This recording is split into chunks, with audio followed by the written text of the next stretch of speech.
안녕하세요, 흥학미입니다. 여러분들은 미국 빅테크의 정의를 어떻게 하시나요? 아마 테슬라, 엔비디아 등 정말 포괄적인 개념으로 미국의 거대 기술 기업들을 지칭하는 용도로 쓰는 사람들도 있겠지만 가장 일반적인 개념으로는 미국의 4대 거대 기업 애플, 마이크로소프트, 구글, 그리고 아마존을 지칭하는 용어로 많이 쓰일 것입니다. 오늘 알아볼 기업은 이 4대 거대 빅테크 기업 중에서도 가장 막내 역할을 하고 있는 아마존입니다. 아마존은 현재 전 세계 시총에서 5위를 차지하고 있고 미국에서는 시가총액 순위 4위. 현재의 시가총액은 지금의 환율 기준으로 무려 1770조 원에 달하고 있습니다. 그만큼 거대한 기업이라는 것이죠. 덕분에 한국인들도 아마존을 엄청나게 많이 들고 있습니다. 현재 한국인들의 아마존 보관순위 규모는 무려 7위로 대략 1.9조 원가량을 가지고 있는데요. 이것은 테슬라, 애플, 구글, 마이크로소프트, 엔비디아 다음으로 개별 기업으로는 6번째에 해당하는 순위입니다. 자, 그러면 아마존의 현재 주가 현황을 한번 보도록 하겠습니다. 일단 아마존은 전고점 대비 현재 마이너스 32% 하락한 수준으로 전고점 대비 마이너스 28% 하락한 나스닥과 비교하면은 현재는 큰 차이는 없는 수준입니다. 그리고 주가의 경우는 121선과 51선 사이에서 이제 주가가 형성되어 있는데요. 이 안에서 방향성을 잡는 모습이 나오고 있으며 과연 아마존의 주가가 51선을 깨고 밑으로 내려가느냐에 따라서 단기적인 주가의 흐름이 결정될 것 같습니다. 자, 그러면 이제 아마존의 비즈니스 구조에 대해서 먼저 알아봐야겠죠. 아마존은 크게 5가지의 비즈니스를 가지고 있습니다. 첫 번째로는 가장 큰 비중을 차지하고 있는 온라인 스토어, 그 외에 제3자 판매 서비스, 그리고 아마존 프라임으로 대변되는 구독 서비스, 광고 및 오프라인 스토어, 마지막으로 클라우드 부문에 해당하고 있는 AWS, 아마존 웹 서비스가 있습니다. 자, 여기에서 각 부문별 비중을 보자면요. 일단은 온라인 스토어가 50%가 넘어가는 비중으로 가장 큰 비중을 차지하고 있고요. 그 외에 제3자 판매 서비스가 25%의 비중, 그리고 그 다음을 구독 서비스,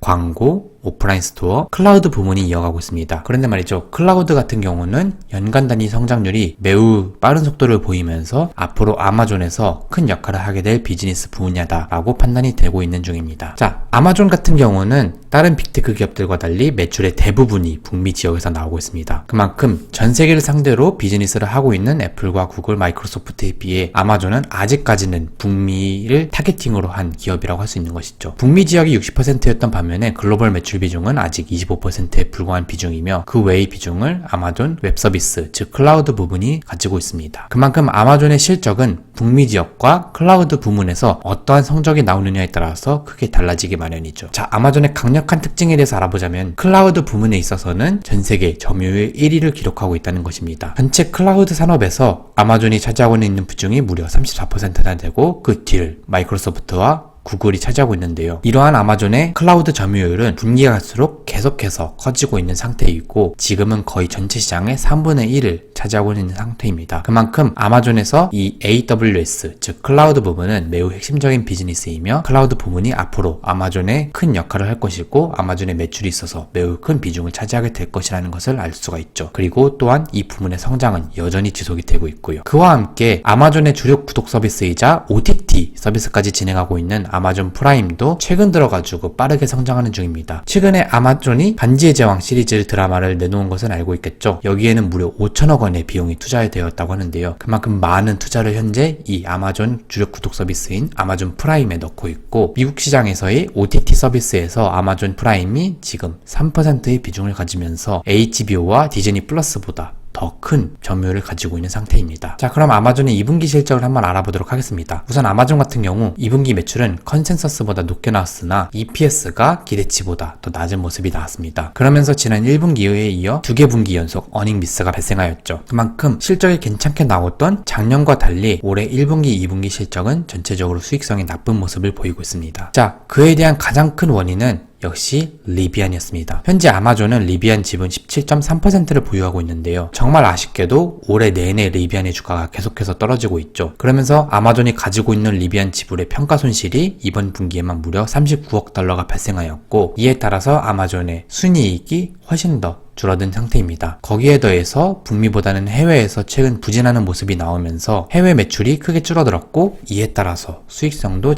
과거보다는 좀 나빠지는 모습이 나왔죠. 자, 그럼에도 불구하고 다행히도 3분기 매출 가이던스는 시장의 기대치에 부합하는 결과가 나왔습니다. 그리고 EPS 또한 1분기, 2분기 자체가 너무 나쁘긴 했지만 3분기에는 조금이나마 좋아질 것으로 보이며 과거보다는 조금씩 다시 성장하는 모습이 나오지 않을까 하고 시장은 기대하고 있는 상태입니다. 자, 그럼에도 불구하고 하반기 전망은 아직까지는 어두운 상태입니다. 작년에 비해서 3분기는 무려 33%, 4분기는 71%에 달하는 성장 악화가 기대가 되고 있고요. 전체적으로 작년의 실적을 한동안은 달성하지 못할 것이라 예상이 되고 있는 중입니다. 그만큼 본격적인 회복은 23년부터 이뤄지면서 23년 말에 가서야 아마존의 실적이 다시 과거의 모습을 달성해내지 않을까라고 시장이 생각하고 있는 상태이고, 그에 따라서 하반기와 내년 초 전망은 아직까지는 어두운 상태다라고 할 수가 있겠습니다. 그럼에도 불구하고 아마존의 성장성은 내년부터는 계속해서 다시 높게 나올 것으로 예상이 되고 있습니다. 내년에는 무려 올해 대비 2000%에 달하는 실적 성장세가 기대가 되고요. 그 이후로 또 24년에 66%, 25년에 33% 등 앞으로 거의 10년에 달하는 기간 동안 아마존의 실적이 계속해서 꾸준히 성장을 할 것이라 예상이 되고 있습니다. 자, 현재 기준으로 아마존의 PE는 113.2입니다. 앞으로 1년 동안의 예상 실적치를 기반으로 계산되는 포워드 PE도 54 정도 수준을 유지하고 있습니다. 일단은 현재의 밸류에이션이 22년 1월부터 7월까지 기록했던 것보다는 좀 높아진 것을 확인할 수가 있는데요. 이러한 밸류에이션은 2019년 그리고 2021년에 비해서 높은 수치인 만큼 일단은 지금의 실적 대비 아마존의 주가가 과거보다는 비싸졌다라고 할 수가 있겠습니다. 현재 아마존은 앞으로 5년 동안 연평균 33%의 성장이 예상이 되고 있는데요. 하지만 33%의 성장이 나온다 하더라도 포워드 P54라는 밸류에이션은 성장률 대비 살짝 고평가되어 있는 부분이 아닌가 하는 생각이 듭니다. 그만큼 아마존의 성장성이 빠르게 높아지는 것이 가장 중요하다고 할 수가 있겠죠. 한편 아마존의 현금 흐름은 시간이 갈수록 계속해서 악화되는 중입니다. 결국은 아마존의 실적이 분기가 지날수록 안 좋아지고 있고 전체적인 투자 금액이 증가하고 있기 때문인데요. 일단 이 잉여 현금 흐름, 즉 영업활동 현금 흐름에서 자본적 지출을 뺀 것이 기업을 팔단할 때 가장 중요한 지표 중 하나라는 점에서 빠른 시일 내에 아마존의 현금 흐름이